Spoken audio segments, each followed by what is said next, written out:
अस्सलाम वालेकुम।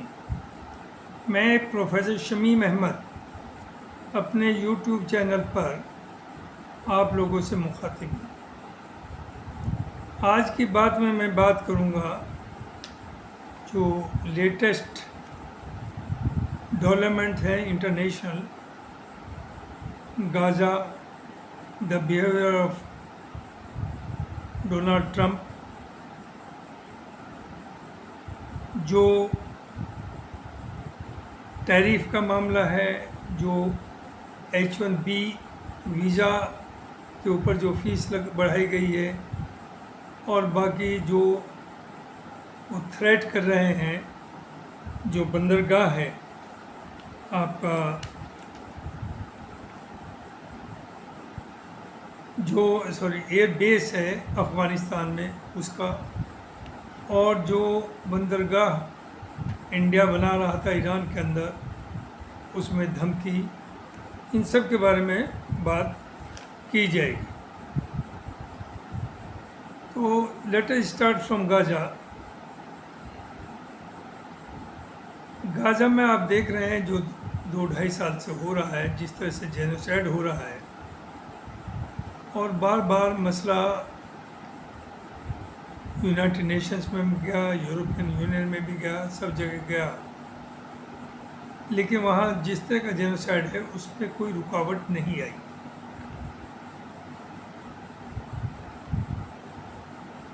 चूँकि ट्रंप की सपोर्ट है, और मामला इस हद तक बढ़ा था कि इजराइल ने ईरान के ऊपर अटैक किया, और ईरान का जो रेस्पॉन्स था वो बहुत ही भयानक साबित हुआ इजराइल के लिए।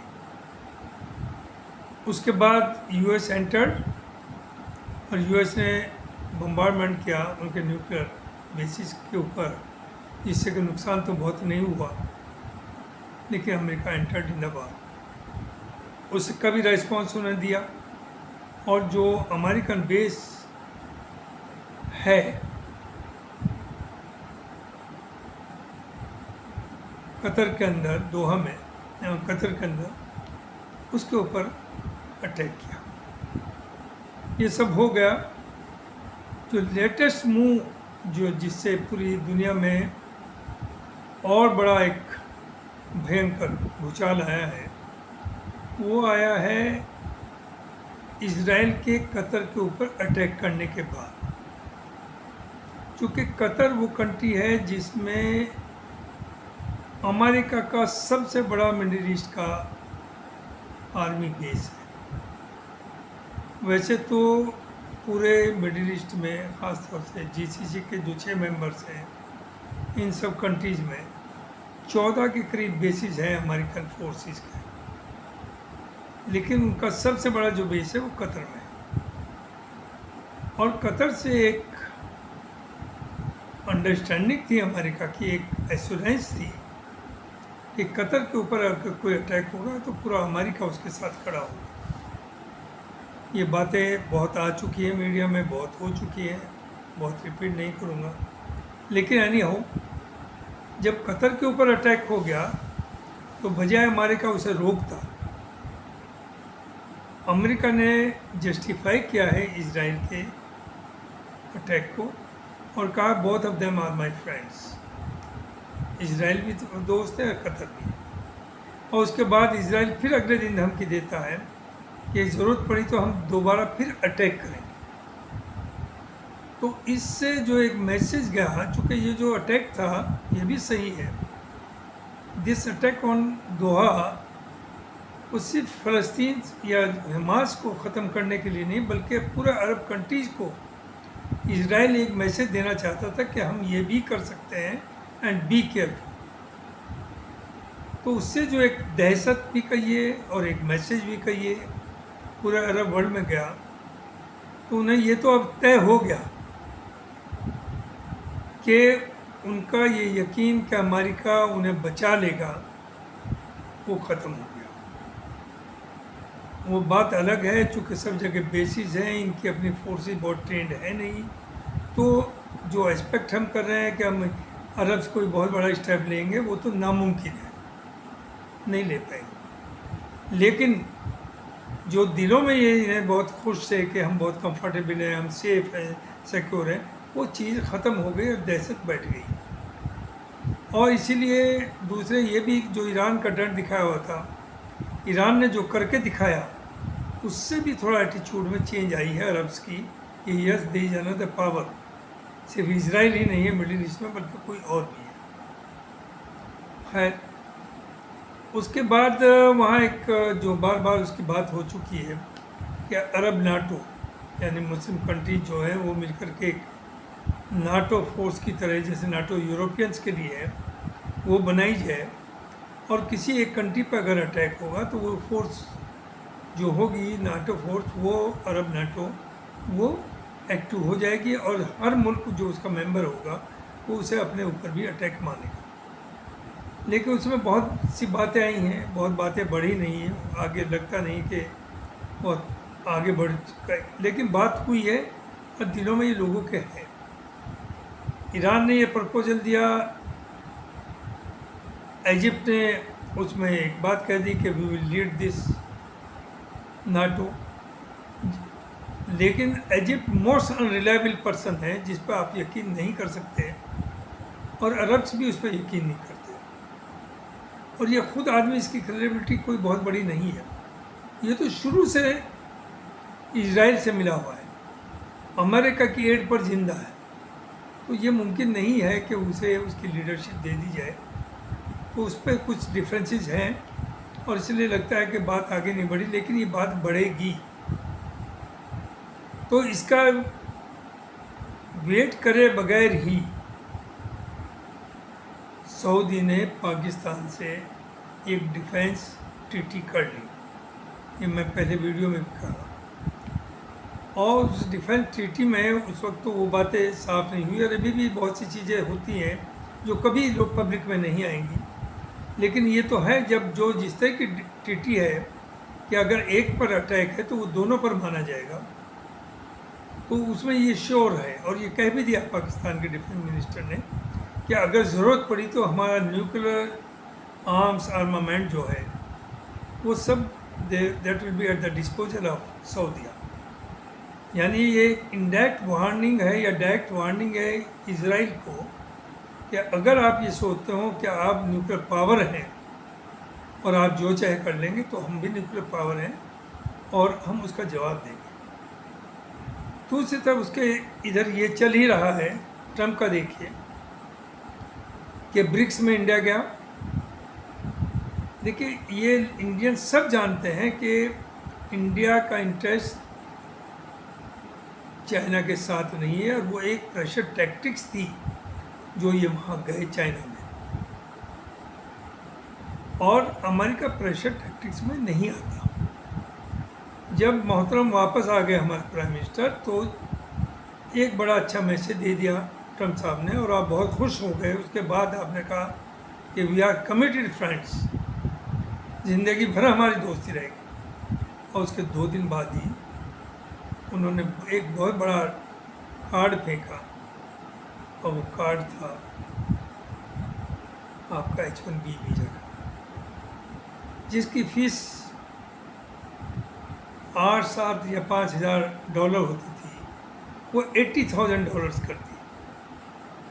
और ये देखिए बड़े मज़े की बात, जब यह ऑर्डर निकाला तो उसमें कोई चीज़ क्लैरिफाई नहीं करी और दुनिया भर में जो भगदड़ मची है, लोगों को ये हो गया कि 22 तारीख से ये इम्प्लीमेंट होगा। तो जो अमेरिकन हज़ारों क्या लाखों में हो सकता है जो अमेरिका में H1B वीज़ा पे काम कर रहे थे, वो कोई छुट्टी पर गया था, कोई ड्यूटी पर गया था, कोई दूसरे मुल्कों में था, अमेरिका से बाहर था। तो उन कंपनी ने ये कहा कि चूँकि ये बहुत बड़ी मुसीबत है, इतना पैसा देना पड़ेगा अगर हम लेट हो, लिहाजा आप 22 तक वापस आ जाए, मंडे तक वापस आ जाए। और हुआ ये कि जिस हवाई जहाज़ का किराया $1,000-1,500 था, उन्होंने $10,000 में टिकट बेचे और अफरा तफरी हो गई और लोग काफ़ी हद तक पहुँच गए। लेकिन दूसरी तरफ उसके 2 दिन बाद आप क्लैरिफाई कर रहे हैं कि ये वन टाइम है, $1,00,000 जो फीस है। पहले ये अंडरस्टैंडिंग थी कि ये पर ईयर है, चलिए 1 लाख अगर ये वन टाइम भी है, तब भी अगर कोई 5 साल रहा तो इसका मतलब $20,000 पर एनम हो गई। That is also unaffordable. जहाँ 60-65 हज़ार एवरेज सैलरी है लोगों की डॉलर्स में, तो दैट इज ऑल्सो डिफिकल्ट। दूसरी चीज़ ये कह दिया कि जो ऑलरेडी का ये नए लोगों के लिए होगी, तो अगर ये आप पहले ही दिन कहते तो ये अफरा तफरी ना होती। लेकिन उसे तो मज़ा आ रहा है लोगों को तंग करने के लिए, प्रेशर बनाने के लिए। और इसमें सबसे ज़्यादा जो अफेक्टेड हो रहे हैं वो होंगे इंडियंस। और इंडिया से तकरीबन 1,20,000 आदमी हर साल अमेरिका जाते हैं, पढ़ने के लिए जाते हैं। पहले तो पढ़ने के ऊपर उन्होंने पाबंदी लगाई कि हम एंट्री नहीं देंगे, एडमिशन नहीं देंगे। उसके बाद उन्होंने ये जो वहाँ लड़के पढ़ते थे कुछ काम कर लेते थे और पास करने के बाद उन्हें वहाँ जॉब मिल जाता था, अब उन्हें वापस आना पड़ेगा। क्योंकि अगर पुरानों के लिए नहीं भी है, पुरानों के लिए सर्टेनली H1B की जो भी मियाद है उसके बाद उन्हें वहाँ ग्रीन कार्ड जो सो कॉल्ड कहलाता था परमानेंट रेजिडेंसी PR वो नहीं मिलेगा, they have to come back. तो ये मोदी जी की दोस्ती का वो जवाब दे रहे हैं। और ये भी कहा जा रहा लगता है कि चूँकि टैरिफ के ऊपर नेगोशिएशन चल रही है कि ये एक तरह से, चूँकि वो तो बिजनेस माइंड है, उसे तो फ़ायदा करना, अमेरिका फर्स्ट उस चीज़ को लेकर चल रहा है कि ये एक प्रेशर टैक्टिक्स है। जो टैरिफ 50% इंडिया के ऊपर और जो H1 वीज़ा है इसमें काफ़ी हो सकता है रिलैक्सेशन दे, और वो तब देगा जब मोदी जी या हमारी गवर्नमेंट उनकी कंडीशंस को काफ़ी हद तक एक्सेप्ट कर लेंगे, जिसमें मेन है agriculture and dairy product. Agriculture dairy product में अगर उन्हें एंट्री देंगे तो मुल्क में 70-80% पॉपुलेशन है that is dependent on agriculture, या तो लेबर ही है वो किसान है। तो वो बर्बाद ऑलरेडी है वैसे तो बर्बाद, लेकिन जो थोड़ा बहुत बचे हैं वो बिल्कुल बर्बादी हो जाएगी।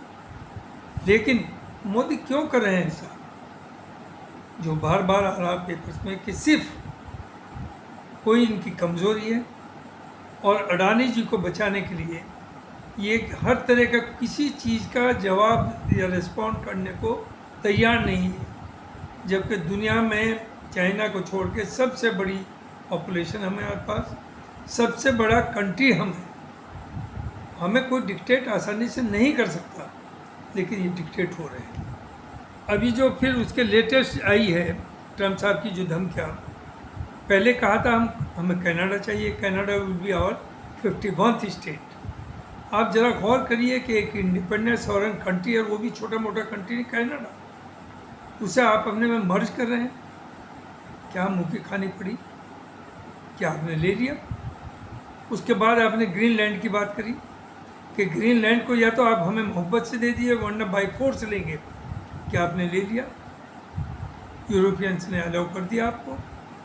अब जो लेटेस्ट एक धमकी दी है अफ़गानिस्तान को, वहाँ बैकग्राम एयर बेस है जो अमेरिकन के अंडर में था 2002 से समझिए 2001 से 2021 तक, जब तक इनकी फ़ौजें निकली। वो एयरबेस अमेरिकन के पास था, और वो एयरबेस जो प्रिपेयर किया था, तैयार किया था, बनाया था, वो रशियन से नहीं बनाया था। और रशियंस को निकालने के बाद जब रशियंस को निकाला, इन्होंने तालिबान को ट्रेनिंग इन्होंने दी, जिन्हें बुरा भला कहते हैं, अमेरिका ने दी, और रशियंस के खिलाफ खड़ा किया। रशियन छोड़ के भागे और उस पर आपने कब्जा कर लिया एयरबेस पर। 21 साल तक आप बीच जलील होकर के 20 साल के बाद जैसे वियतनाम से थे आपको भागना पड़ा, और उस भागने में इमरान खान का एहसान है आपके ऊपर, और कतर का एहसान है, जहाँ आप ट्रम्प साहब के टाइम में जहाँ वहाँ मीटिंग्स होती थी और समझौता हुआ और अमेरिकन को सेफ पैसेज दिया अफ़गानिस्तान में, वो चले गए। अब आपको नज़र आ रहा, चूँकि सऊदी हाथ से निकलता नज़र आ रहा है। उसके बाद ये देखिएगा जो बाकी स्टेट्स बची हैं वो भी समझौता करेंगी किसी ना किसी से, चाइना से भी करेंगी, रशिया से भी करेंगी और पाकिस्तान से भी करेंगी। इट विल टेक टाइम, लेकिन जो उन्हें यकीन था कि अमेरिका बचाएगा, वो यकीन उनका ख़त्म हो गया। हाँ, अगर हम ये उम्मीद करके वो जल्दी कोई स्टैंड ले लेंगे, वो उनके बस का नहीं है, अब ये टाइम लगेगा। तो यहाँ ये अब क्या चाहते हैं, अफ़गानिस्तान से कह रहे हैं कि ये बेस आपको हमें देना पड़ेगा, डिक्टेट कर रहे हैं। आप दूसरे मुल्क में उसकी प्रॉपर्टी, उसके लैंड के ऊपर अपना बेस बना लेंगे। Afghanistan is not Arab.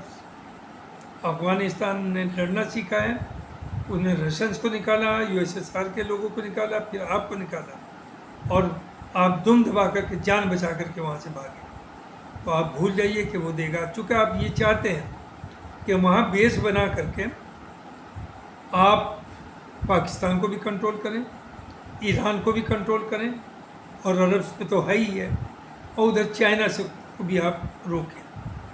China Afghanistan के साथ खड़ा है, चाइना ईरान के साथ खड़ा है, और जिसे आप पाकिस्तान के जनरल को बुला करके बिरयानी खिला रहे हैं, वो भी चाइना के साथ खड़ा है। They are no doubt having good relations with US and at the same with China, लेकिन चाइना से उनका बड़ा कमिटमेंट है एज कम्पेयर टू दिस। और अब तक पाकिस्तान वीक था financially, it was almost A failed state, लेकिन जो रिसेंट डेवलपमेंट्स है उससे ये अंदाज़ा होता है कि no, they will come up and they will be one a big force in this region. तो जो ख्वाब देख रहा है अमेरिका, ट्रम्प साहब, कि अफ़गानिस्तान में वो बाई फोर्स ले लेंगे, वो भूल जाएं। ये अफ़गान्स हैं, ये अरब्स नहीं जिन्हें आपने डरा धमका करके इक्विपमेंट आप आर्म्स भी बेचते हैं, उनसे पैसा भी अपने यहाँ इन्वेस्ट करते हैं, वो अब नहीं होगा।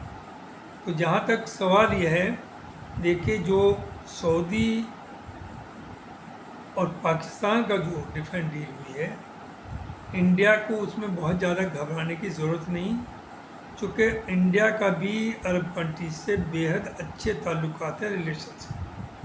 दूसरी चीज़ ये कि आपकी लड़ाई पाकिस्तान से होएगी क्यों, मैं नहीं समझता हूँ होगी। और जहाँ तक टेररिज्म का सवाल है, टेररिज्म तो पाकिस्तान के इंटरेस्ट में, ना किसी और के इंटरेस्ट में। तो वो ठीक है, आते हैं लोग, वो हरकतें कुछ करते हैं, कुछ दिखाए जाते हैं करते हुए, तो उसे तो सभी चाहेंगे कि वो रुके, वो बंद हो। कोई ये नहीं पसंद करेगा कि टेररिज्म को पनपने दिया जाए। तो मुझे यही कहना था कि ये बैकग्राउंड एयरबेस की जो ख्वाब देख रहे हैं अमेरिका, अफ़गानिस्तान से ले लें, वो नहीं मिलेगा। तीसरी चीज़, हाँ, और मैं भूल गया था कि जो इंडिया ने एक बहुत बड़ा, जो 4 बाग, नाम भूला हूँ उसका, जो ईरान के अंदर जहाजी बेड़ा है, जहाजी वो है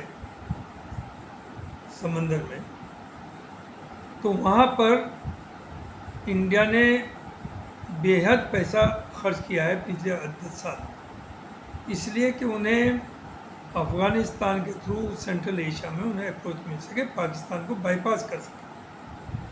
आप उसमें भी धमकी दे रहे हैं इंडिया को, तो इंडिया को आप चारों तरफ से घेर रहे हैं, और आप जानते हैं कि आप ये घिरेगा नहीं। और मोदी जी भी ये सब लोग जानते हैं कि कोई स्टैंड लेंगे नहीं। तो ये सिर्फ एक प्रेशर टैक्टिक्स है। आप देखेंगे कुछ दिनों बाद, may be within in month और 2 और 3, टैरिफ भी कम होगी आपकी, 50 नहीं रहेगी। और H1B वीज़ा, चूँकि उसमें 70% जो लोग हैं वहाँ वो इंडियन ही अफेक्टेड है, तो उसे भी रिलैक्स करेगा ये इसकी सिर्फ धमकी है अब। लेकिन धमकी में लोग आने वाले नहीं हैं, और अब सिचुएशन पूरी दुनिया की बदलने जा रही है। जैसे पहले कह चुका हूँ कि already Iran, Russia, North Korea, China, they are in block. रहा टर्की का, टर्की नाटो का मेंबर है, लेकिन टर्की भी ये जानता है कि अगर इजराइल न उसके ऊपर अटैक करेगा तो नाटो उसका साथ नहीं देगा। Because it is a Muslim country Turkey. तो टर्की भी देर सबेर इसी अलायंस को ज्वाइन करेगा, जो कि जिसमें सब अरब्स होंगे, ईरान होगा। ईरान और अरब्स के बीच में जो डिफरेंसेस क्रिएट किए अमेरिका ने और इसराइल ने, वो आलमोस्ट समझिए ख़त्म हो गए। अभी भी धमकी ये दी जा रही है कि उसने, और ये बताया जा रहा है कि सऊदी ने जो अलायंस किया है ईरान पाकिस्तान से, वो इसलिए कि पाकिस्तान भी ईरान से कुछ झंझट है उनका आपस में, और अगर कोई थ्रेट बनेगा ईरान तो उसमें पाकिस्तान काम आएगा। ईरान कभी थ्रेट न था ना है उसके लिए, it is a just creation. तो इसलिए आप देखेंगे देर सबेर पूरे अरब वर्ल्ड को और पूरे मुस्लिम वर्ल्ड को एक साथ आना पड़ेगा। जो मैं पहले भी कहा कि ये किसी के ख़िलाफ़ नहीं, बल्कि अपने को डिफेंड करने के लिए होगा। ये हिम्मत नहीं कर पाएंगे, और धीरे धीरे आप देख लेंगे मे बी विद इन फ्यू मंथ्स और सो कि सऊदी भी अपने यहाँ न्यूक्लियर एनर्जी और न्यूक्लियर रिसर्च एस्टेब्लिश करेगा, and it will move towards making atom bomb. और Iran might already been having, that is the reason कि ईरान दबाव में नहीं आ रहा। ईरान को जिस वक्त सीज़ फायर हो गई, वो भी ट्रम्प साहब क्रेडिट लेते हैं कि मैंने करा दी, उसके बाद बहुत थ्रेट दिए ट्रम्प ने, लेकिन ईरान ने बहुत स्ट्रांगली उन्हें रिस्पॉन्ड किया।